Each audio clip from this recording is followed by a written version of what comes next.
penampilan kami yang akan menampilkan video tentang teks editorial. 트레저와 함께 달려 Ready for action, let's go 추억 건물을 찾으러 Halo semua, apa kalian udah tahu apa sih itu teks editorial? Emang teks editorial itu apa? Oh, kamu belum tahu? Belum nih. Ya udah yuk kita belajar sama-sama. Oke, check it out.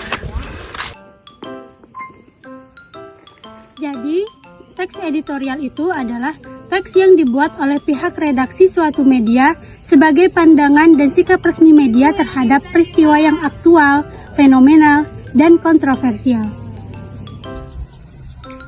Fungsi dari teks editorial adalah untuk menanggapi suatu isu yang sedang beredar, memberikan saran, serta melatih pembaca agar bisa berpikir kritis.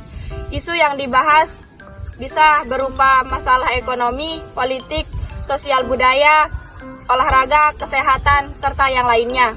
Teks editorial memiliki beberapa struktur, diantaranya yaitu pengenalan isu. Pengenalan isu atau tesis merupakan bagian pendahuluan dari teks editorial.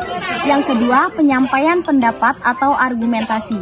Di dalamnya berisi fakta-fakta yang berasal dari hasil penelitian, pernyataan para ahli, maupun referensi yang dapat dipercaya. Dan yang terakhir yaitu penegasan ulang atau bagian terakhir dari teks editorial. Sebuah teks dapat dikatakan sebagai teks editorial apabila memiliki ciri sebagai berikut.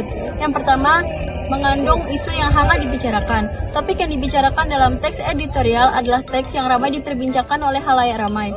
Yang kedua, sistematis dan logis. Teks editorial terstruktur rapi dan mengandung fakta berdasarkan data atau pendapat ahli. Yang ketiga, menyatakan opini. Opini yang terdapat dalam teks editorial bertujuan untuk meyakinkan atau mempengaruhi media mengenai suatu peristiwa. Yang terakhir, kalimatnya lugas. Teks editorial menggunakan kalimat yang singkat, padat, dan jelas. Berikut tahapan atau langkah-langkah yang harus diikuti dalam membuat teks editorial. Yang pertama, memilih topik atau isu yang ingin diangkat. Kedua, mengumpulkan fakta-fakta yang ingin dibahas. Ketiga, menyusun argumentasi. Keempat, memberikan saran. Kelima, menyunting teks editorial. Hai semuanya, ini adalah contoh-contoh dari teks editorial. Yang pertama ada pandemi COVID-19 karya Yulia Denasari. Dan yang kedua, pentingnya menjaga kesehatan mental karya Aziza Rasidah. Yang ketiga ada kebersihan lingkungan masyarakat karya Yani Handira. Dan yang terakhir ada game online karya Septiana Lestari. Itulah video dari kami mengenai teks editorial. Sekian yang dapat kami tampilkan. Wassalamualaikum.